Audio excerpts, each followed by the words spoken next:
Hola a todos, Ezequiel Friki a sus órdenes. El día de hoy empezaremos con la sección de anime, abriendo sus puertas al origen de su creación, como también su evolución durante estos años de existencia hasta conocerlo el día de hoy. Y por esto te presento la historia del anime. Tráete tu botana favorita, pónganse cómodos y espero que lo disfruten. Sin más que decir, comencemos.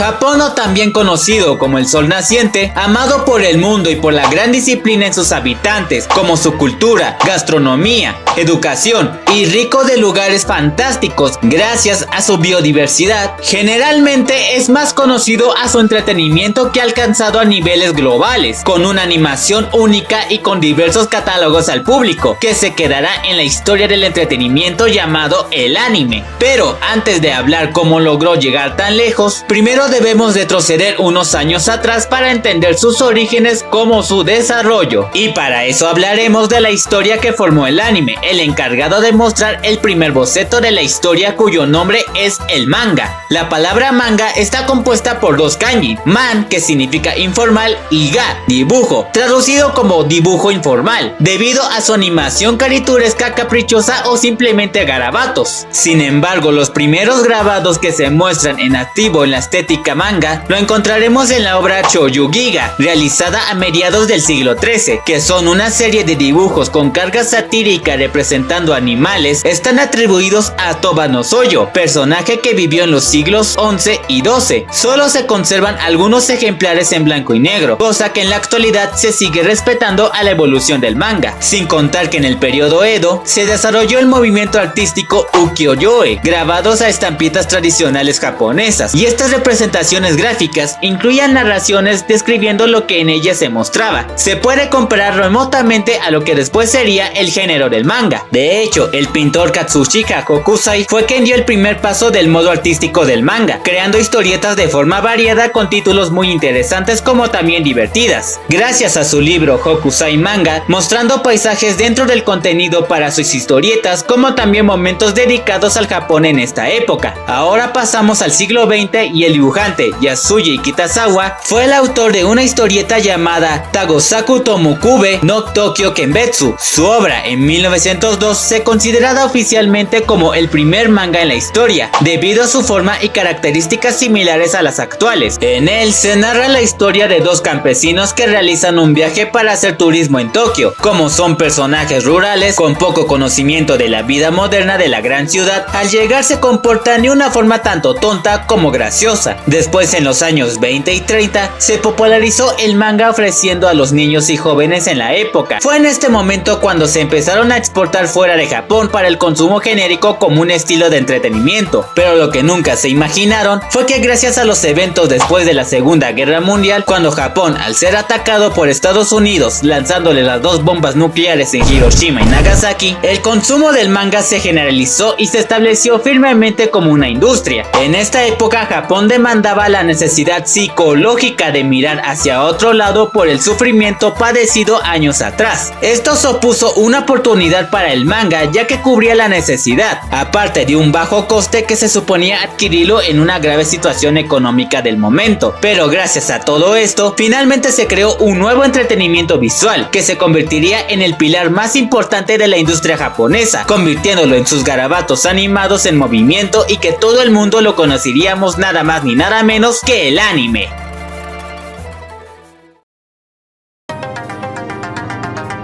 Pero para crear grandes proyectos, primero se debe realizar sus primeras pruebas, desde animaciones muy antiguas del 1833 hasta la actualidad. Pero si hablamos de grandes animaciones de entretenimiento del siglo XX, la empresa Disney, siendo el rey de los primeros cortometrajes, hasta capítulos cómicos como también películas a su disposición, Japón no se quedó atrás, tomando partes de la estética animada de Disney. Pero para eso pasaremos en el año 1917, que se creó el primer cortometraje de animación japonesa que tenía una duración de 4 minutos, llamada Namukara Gatana, creado por Yunichi Kouchi. Sin embargo, estos cortometrajes aún no representaban lo que hoy en día consideraríamos el estilo del anime. De hecho, en los años 30 y 40 se transmitió el anime Norakuro de Mituyoseo, una de las primeras animaciones basadas en un manga, práctica que se volvió frecuentemente hasta la actualidad. Lamentablemente, en este periodo estalló la Segunda Guerra Mundial y las animaciones se convirtieron en propaganda de guerra, pero al terminar, una persona revolucionó la animación como la primera empresa oficial del anime, y ese hombre era Osamu Tezuka, el dios del manga y también del anime, dibujante y animador que cambiaría un curso de la animación a un giro de 180 grados. Para entender mejor su situación, resulta que era muy fan de las películas de Disney, pero nunca imaginamos que este mangaka estaba tan obsesionado con la película de Bambi, viéndolo más de 80 veces. Enamorándose de la estética artística de estos personajes, se dio con la ideología de crear estos personajes más tiernos con ojos grandotes y con personalidad agradable, siendo lo que le llama la atención al espectador. Y la empresa oficial, que se hace llamar Toei Animation, que se destacó por la producción cinematográfica, fundada el 31 de julio de 1956, y su primera producción se lanzó en mayo de 1957, titulado Koneko no Rakugaki, un corto de 13 minutos de duración, pero como dije antes, todavía estaban muy apegados a la animación de Disney, por lo cual aún no encontraban su estilo único que lo distinguen con los demás. Sin contar que otras productoras cinematográficas que no hacían anime, pero sí películas inspiradas en la forma de contar historias como al estilo manga. Uno de esos ejemplos fueron los míticos estudios Toho, y sus primeros personajes es el infame Gojira y su famosa película Gojira, Japón bajo el terror de monstruo. Se dice que crearon a este personaje después del lanzamiento de las bombas de Hiroshima y Nagasaki, como representación del miedo que la sociedad japonesa sufrió después de la Segunda Guerra Mundial. Regresando con el anime, ya en los años 60, finalmente la empresa con el poder económico suficiente y Osamu Tezuka con su gran revolución, por primera vez en la historia del anime, se crea de forma oficial el primer anime lanzada el primer día de enero del año 1963, donde un científico, al perder su hijo único por un accidente automovilístico, desesperado ordena la producción de un super robot con la semejanza de su hijo con la tecnología de punta y con un gran corazón en el interior, teniendo la llave que abre las puertas a una nueva animación que el mundo no estaba preparado. Y ese anime es...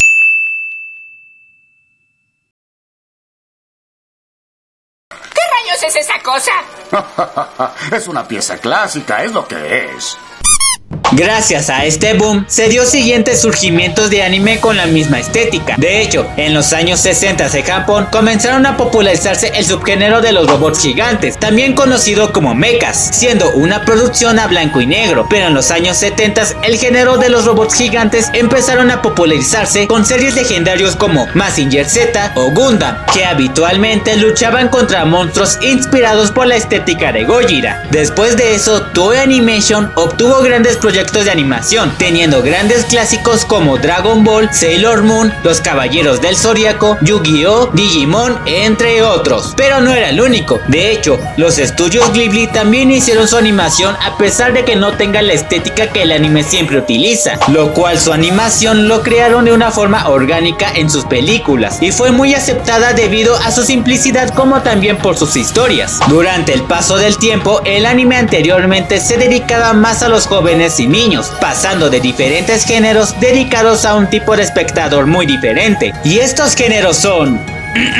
desde los dinámicos shonen, como las románticas del shoujo, al igual que el kodomo para los más jóvenes, hasta la mahou shoujo que protegen a la tierra, incluso desde animaciones más grotescas, sanguinarias que podríamos ver en una serie como el gore, al igual que el humor erótico del ecchi y del hare, llegando al romance homosexual del yuri y del yaoi, y algún que otro contenido para adultos. Aún así, existen diversos catálogos del anime que no podrías terminar integrarlos en toda tu vida. De hecho, en Japón y en el mundo existe la palabra otaku, haciendo referencia a aquellas personas que están obsesionadas con esta animación, desde pronunciar nombres complicados hasta cosplay de tu personaje favorito, muy parecido a los geeks que en el continente americano de sus sagas favoritas cinematográficas, pero este dato lo hablaremos en otro video. Y después, durante varios años, la evolución del anime ha estado transformando de diferentes formas, teniendo miles y miles de opciones para ver qué es lo que nos va a gustar, teniendo animes famosos como también reconocidos, lanzando alguna que otra temporada y lo mejor de todo, que lo disfrutamos al 100%. No cabe duda que el anime está para quedarse en este mundo. Y díganme, ¿qué anime o género les gusta a ustedes? Compártenlo en los comentarios para poder verlos. Y para cerrar con broche de oro, ¿has oído hablar la palabra neotenia? Se describe a la retención de cualidades juveniles ya en un estado adulto. ¿No te ha pasado que en ocasiones tienes 23 años, pero por tu apariencia muchos te confunden con un joven de 17 o 18 años?